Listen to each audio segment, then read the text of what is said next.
This is Lansdowne Roar, the voice of the fans. David Dunn here, joined by Conor McAvoy, and today we're going to be talking about 5 Irish players who are going to get their first Ireland cap in 2025.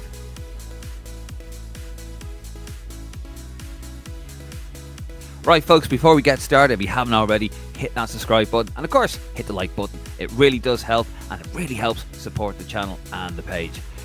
Let's get into it. Conor, these are 5 players that you, so send your hate tweets to at RepTracker over there on Twitter or X, or God knows what it'll be called by the end of the year. Send them to Conor over there at RepTracker, because these are his picks. I'm the driver, but you are the what's the word? The bloke with the map that sits in the. I'm just a conductor here. Conductor, navigator. You're the navigator. The driving conductor. So you're conducting all of this. Will we get into it? We will get stuck in. Let's get stuck in. Right, here we go. Well, no surprises here if you've listened to the podcast or watched the stream in any means. Who number 5 is, well, here he is, Mr. Rocco Vata, 19-year-old. He can play on both wings, and he's currently playing for Watford at the moment. You reckon he is going to get his debut this year?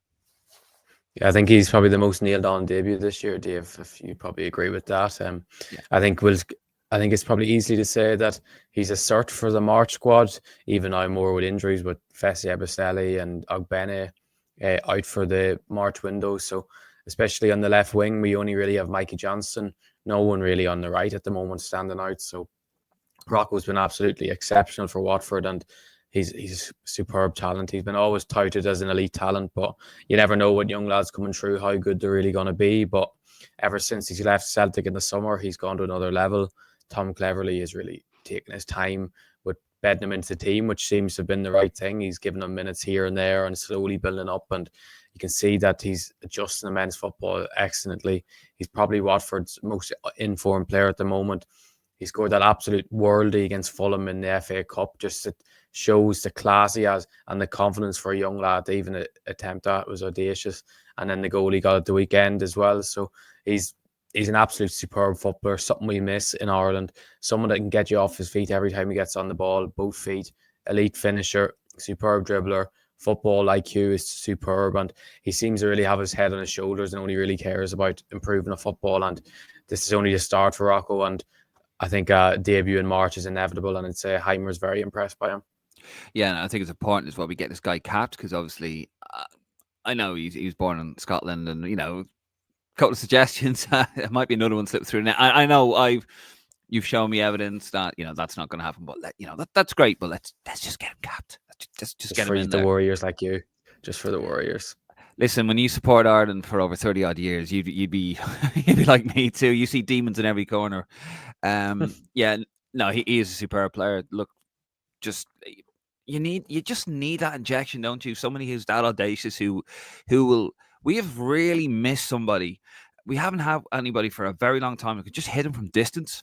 Okay, there's nothing on. Bang, top corner, and you go, oh my God. Probably haven't had anybody that I could think of maybe since, I don't know, Matt Holland or around that time. Or Andy Reid. And Andy Reid used to do that. He just, there was nothing on. He'd just go, bang. He was superb with that. So, yeah, he's a really good player. And obviously, with Watford are chasing promotion. Although there are rumours going around that Tom Cleverley is not going to be in the manager's hot seat for much longer. They're only one place outside of playoff. Yeah, it's mad to see what's going on at Watford. It's crazy. They've quite a weakened squad and they have a lot of injuries at the moment. Like Fessi seems to be out for quite a while now. And hopefully, I don't think it'll affect Rocco, to be honest, because when someone's that talented, no matter who the manager is, they're going to play. And is the main thing for us really as a Irish football fan is it doesn't affect our lads. Hopefully, it doesn't affect Abankwah, who's just gone there on loan, and Cleverley seems to be a huge fan of what he can do. So no, I think. I don't think we can worry too much, hopefully, to keep Cleverley, because it just benefits the Irish lads. So next up, a young lad who actually was the subject of a transfer bid from a Premier League high flyer. And that is Eiran Cashin, 23-year-old centre-back. He's currently at Derby County, and he was very much of the interest of Brighton and Hove Albion. Of course, the bid was rejected. on that. But this lad is very well thought of. Yeah, actually, anyone that watched the show last Sunday has seen how highly I spoke of him after the Watford performance. He was by far Derby's best player. The fact he's only 23 and he's captain of Derby County just shows how talented he is and how highly he is thought of. Obviously, a clear leader from the back, and that's the third window in a row now, Dave, that Brighton have put a bid in for him. So obviously, it's not like they've suddenly just become interested. They've been bidding for him last summer and last January, and clearly Derby are going to be in a fight to stay up in the Championship this year. They seem to be in an all right position to do so. But if they lose their captain, if they lose probably their best player, that leaves no hope. So I'd imagine if they ever agree something this month, it'll be straight back on loan to the summer. But I'd imagine it'll be a move in the summer for Eiran Cashin because I think he's absolutely superb. Left-footed centre half, something we're really missing other than Scales. And I would probably make the argument he's just as good, or if not better than Liam Scales. I know it's kind of a bold shout with Liam Scales playing in the Champions League, but I think Eiran Cashin has that ability and is showing that ability for Derby at the moment. Lovely left foot. Despite he's only 5'9", 5'10", he's superb in the air. If you ever watch him, he's always on the end of crosses, never seems to lose duels.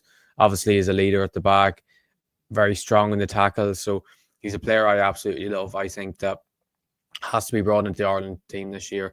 I know we've a lot of competition at centre half, but I think the fact he's a left-footed centre half in the modern times sets him apart in terms of getting him a place in the squad. It was a surprise to me that Mark McGuinness got in the squad initially over him, but Heimer seemed to favour someone probably that was more of a set piece threat in that sense. But I do think Eiran Cashin has that level above to go to, and I think we'll be probably seeing him playing in the Premier League next season. And if he's getting transferred to the Premier League, like, you can't ignore him being in the Ireland setup, because I think he's an absolute superb footballer. And if you get a chance to watch him, anyone, please watch him. He's a brilliant footballer. Yeah, I mean, 5'9", that is very short for a centre half. Normally they're about like 6'2", 6'4", you know, that. I take it obviously he's very good in the ball. Is he one of those that maybe you could see shifting out as a left back or a full back position, or is he going to always be a centre back? Has he played I think he's always going to be a centre back, to be honest. I don't think he's ever really going to be a left back, right? He's more old school in that sense. He's more raw, like a real defender who loves defending when you see him at the back. And then obviously he mixes in the modern traits of being superb on the football. So no, I don't think we'd ever see him at left back, but you never know. We've seen Jake O'Brien playing at right back and over the last week, and I don't think anyone would ever predicted that Jake O'Brien would ever play at right back. But I just don't think that'll ever happen, to be honest. No, I mean, I didn't get to see a lot of the Everton game. I wasn't well, folks. Sorry, that's why I wasn't on. Last minute substitution out for the last live. Yeah, no, with Jake, he did look quite cumbersome though, didn't he? You know, he did well, but you could see that he's not really a right back. He was more filling in a gap than anything else, and he did very well. Right, we're moving on to the next one. James Abankwah, 20-year-old. Plays centre back, right back. He's currently at Watford on loan from Udinese. And of course, Watford are rumoured to be, as I said earlier on in this video, to be managerless very soon, or at least a new manager, Tom Cleverley, on the way out. So hopefully not the case, because he's been very good with the Irish lads. But this fella, what was he, 15 seconds, 30 seconds into his debut, and he smashed some bloke. I like this lad's style. Yeah, he's a superb footballer. James Abankwah is brilliant. Like Dave, he's centre half, right back, playing a back three, playing a back five, playing a flat four is what he seems to be doing at the moment at Watford as a right back. Something he hasn't played in what, a year and a half really as a right full. So, and that first game against Derby, he was superb. Smashed Mendez-Laing after 30 seconds, and to be on a yellow card on your debut after 30 seconds for a tackle that a lot of us would say probably not a foul, but even if it is a foul, it's definitely not a yellow card. Shows a lot of resilience and shows the confidence he has in himself as a footballer to not let that affect him and still get stuck in. And he was superb. I thought his composure on the ball, his strength in the tackle, his ability just to take off, he has raw pace. And if you ever see him, he's the largest legs that I've ever seen in my life in Ireland. I believe that when the Ireland or 21s have to get their shorts ordered, everyone has their whatever small, medium, large, and they have to get James Abankwah double XL because his legs are so big. So I think it shows just more about how of a brute athlete he is. He's a real top athlete, and he's a proper footballer. Like, I personally think his best position really is the right of a back three, because he has that license to show his defensive skills and still move up the pitch with the ball. But obviously, if Tom Cleverley sees him playing very well on the right of a back four, there's nothing wrong with that either. And it's something we really miss in Ireland, is athletically someone who can get up and down as a right back. He hasn't really shown that at Watford yet, getting up and down, because I think he's trying to grow into the role and not make too many mistakes, as he slipped up a wee bit at the weekend, or midweek, sorry, for a goal. But Watford fans absolutely love him, and they can see that raw potential he has, because I think he's the potential to be a real top player. And the fact he's only 20, signed a new deal at Udinese to for until 2029 shows that he's just a top class player. And I honestly think that he's one we'll probably see in an Ireland jersey this year, especially for his versatility. Play at centre half, play at right back, and he's a player we should be really excited for the future with. Yeah, I mean, Udinese, I know Italian football is, Italy's not exactly a hotbed for young talent. They don't really like young talent, and I think Keith Andrews said a couple of years ago, didn't he, that Italy's a terrible place to go if you're a young player. And as we've seen, any Irish players, they tend to just loan them back, which is fine. I mean, the Championship is a really good place to learn your trade. There's a good skill. There's a good mix there of good football and hard football as well. So it's a very good learning ground, I think, for a lot of younger lads, like James as well. So yeah, no, from all I've seen them, very, very, very good. So yeah, I like somebody who's aggressive. You have to be aggressive. I think too many of our players are passive, and I like to see that bit of aggression. So far with this list, we got a lad who's comfortable on the ball as a centre back. We've got Rocco, who is audacious, which we've been missing big time, and then we've got a young lad who's aggressive, and I really like it. So good mix so far. Conor, we'll get on to the next one. One lad, I haven't seen much of this guy, but everyone's raving about him from yourself and Martin. I know he's been injured for a bit. I don't want to spoil it, but here he is, Bosun Lawal, 21-year-old centre midfield player at Stoke City. Now he's just got over a lengthy injury. I believe the manager is going to put him in. Mark Robbins is the Stoke manager, I believe, isn't he? Yeah, he's a new Stoke manager. Yeah. And he's going to put him in the under-21s because he needs to get a match fit. Obviously, Stoke are in no position to take too many chances because they are fighting for their championship survival. But you and Martin rave about this fella, and you reckon, Conor, and if I'm wrong, correct me, but you reckon it's just what we need in the centre of the park for the boys in green. Yeah, Bosun Lawal is one. Anyone that's probably seen my Twitter over the last year is probably sick of looking at me raving about him, because I think he's an absolute elite talent. I think he has the potential to go all the way. He honestly has everything you need to be a top modern day midfielder. Picks up the ball, drives in midfield like a prime Moussa Dembele at Spurs, or what a Yaya Toure would do, with using their body to fend off defenders. And the fact he's so big size wise, and he's so nimble with the ball at his feet, and he's so technically gifted, and you just wonder, this lad is just so good. And we seen what managed by Charlie Adam last season. Celtic, as we've seen, haven't been a great place for young players, but went to Fleetwood.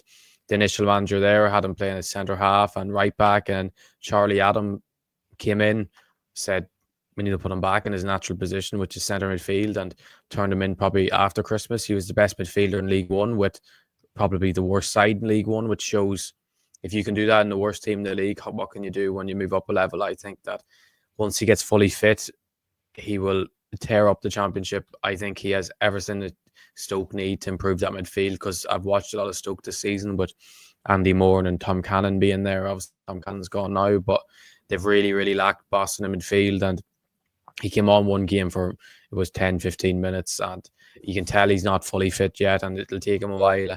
He played 45 minutes for their 21s against Man City the other week, and hopefully that's the start of a building block. Mark Robbins spoke about him last week and said how highly he rates him and what he thinks he can bring to the team, which I'm not surprised in the slightest. And imagine in training and small-sided games, you can see his ability is just getting him fully fit, because he came back at Christmas time, and as you know, Dave, there's not much football going on for 21s at Christmas time, so it was the wrong time to try and get fit whilst trying to be on the bench in championship matches, which is it's hard for a young lad. And all we see now on Stoke City fans commenting on posts is just unleash Bosun. They just want to see him get given a chance, and probably at this stage probably just need to bring him in and try and get him fit whilst he's playing, because he's just such a good footballer, Dave. I just think he has everything that we need in that midfield, and maybe March might come too soon to get called up because he just hasn't played enough and fitness wise, and we have a few midfielders that are actually playing regularly. But by June, by September, I think we'll be raving about Bosun Lawal and saying how much he can bring to this Ireland side.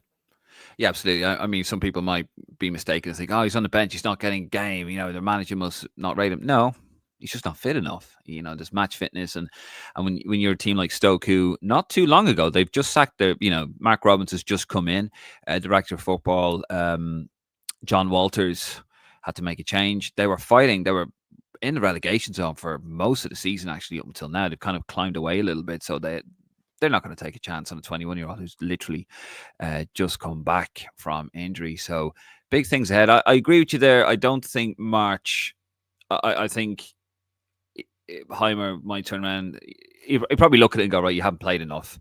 And even if you did want to bring him in, I think Mark Robbins would say, nah, just don't. So I reckon June, summer camp, season behind them, get him integrated with the lads, and then see where we go from there. But yeah, no, exciting times ahead, hopefully with Bosun at the center of it. Now, the last one, before we do this, Conor, just want to remind everyone again, if you haven't already, please do like this video. Please do subscribe to the YouTube channel. We're trying to grow it. It does mean a lot to us, and it really does help support the channel. And I think we're doing some good things. We've got some big things heading your way in 2025. Like these weekly videos that we do. Tell us what you think. Are you happy with these videos? Do you want more? Give us some ideas for some videos. Conor and I, we always go through the comments, and we want you guys to get involved as well. Our Roar faithful, tell us what you want, and my God, we'll try and bring it to you. But before you do that, subscribe to the channel. Thank you. Right, last one. This is a bit of a curveball. A few of the lads are probably going to watch this and go, what? This guy? Really? Nothing against the player, by the way, but just probably haven't heard of him yet. But according to you, they are going to hear from him very, very shortly. And here he is. Eiran Cashin, 17-year-old. He's a Stade Reims. He's a left and right-sided winger. Tell us a bit more about him to those. Like myself, we don't really know much about him. I think once I throw a bold shout in like this, I think it's, some would say wishful thinking, some would say it's delusional, but I just think once we see this lad move into men's football before the end of the season at Reims, we are going to get, our eyes are going to be lit up. I think this lad has the potential to be an absolute superstar in the game. Brought in to Reims a couple of seasons ago, or a season and a half ago, from Shamrock Rovers. Reims are notorious for their way of looking at football at the moment, is bring in the best young talent from around Europe, around the world, and selling them on for huge money. And the fact he made his debut for Reims just before the new year in the cup, was on the bench against Nice in the Ligue game. So I think he's absolutely superb. If anyone that watched under 17s Euros from a couple of years ago, he was playing an age group up, and he was one of the star players in the whole tournament. He would remind you really of Rafael Leao, the way he carries the ball, so hard to deal with when he's dribbling, runs straight at you. All he wants to do is take men on. Technically superb finisher. Has been one of the most highly touted talents in Ireland for a long time. And I honestly think once this lad gets a sniff of men's football, first team football, he'll light it up. And the French league, I know people like to slag it. It's not near as bad as what people try to make out. It's one of probably the best league for developing young talent. We see how many world class talent comes out of the league every season. So I think once this lad gets a sniff of men's football, we'll be raving about him, and we'll be saying, get this man in first team or get him in the Irish first team straight away, because it's 25 is a long year of football, Dave, and there's going to be a lot of international matches, and it's going to give, obviously IK is not going to be in the March squad, but I honestly think by the end of the season he will be playing regularly in the Reims first team, whether it's coming off the bench or getting meaningful minutes, and then pre-season will come, and I think next season in the French league we will see the unleashing of Iker Arazi, who I think has the potential to be an absolute superstar. And I put a post up on Instagram actually the other day about how much wing talent we have coming through. Like, we just spoke about Rocco Vata earlier, who obviously is ahead of him in the pecking order, but Ike is 2 years younger. We've the like to Jihad Numa, who I think is in a similar position to Ike, just a couple of years younger. We have Kevin Zeffy, we have Trent Conor-Doherty, we have Festy. Like, there's so many top young talent coming through, especially in the wing. There's been a famine of young wingers coming through, Dave, and now it seems like the drought is finally over. And I think that Ike is as good as it gets, really. And I think that he's one you have to remember the name, and hopefully we can come back to this video at the end of 2025 and say that my bold shout has come true. But listen, it's at the end of the day, it still is hopeful, and it's not me being like, no, this 100% is going to happen. It's just something that I think, if I had to make a bold prediction for 2025 in terms of a player breaking through into the Irish first team that's not really touted at the moment, I would say Iker Arazi. Okay, well, there you go. Do you agree? Do you agree what Conor has picked for his 5 Irish players who will get the first cap in 2025, which he believes very strongly? And what do you always say, Conor, to those that doubt you? Don't doubt me. Don't doubt me, Dave. You've doubted me. I don't have to say it. People, if you have not listened before, Dave has doubted me before, and it always seems to come to fruition. So just don't doubt me. Remember, you've got to stay with me in March. So, be nice to me, Conor. No. Yeah. I just said don't doubt me. When Conor arrives in London in March. Well, tell us what you think in the comments below. And any ideas, anything you'd like us to cover, give us a shout in the comments. And thank you so much again, guys, for your support. Roar faithful, you really do. We'd be nothing without you guys, so we do love you very, very much. But if you haven't already, subscribe. Hit that subscribe button. And also, if you wouldn't mind, hit the like on the video, because it really, really does help. We're trying to grow this channel to be the home for Irish football. Anyway, we're out of here.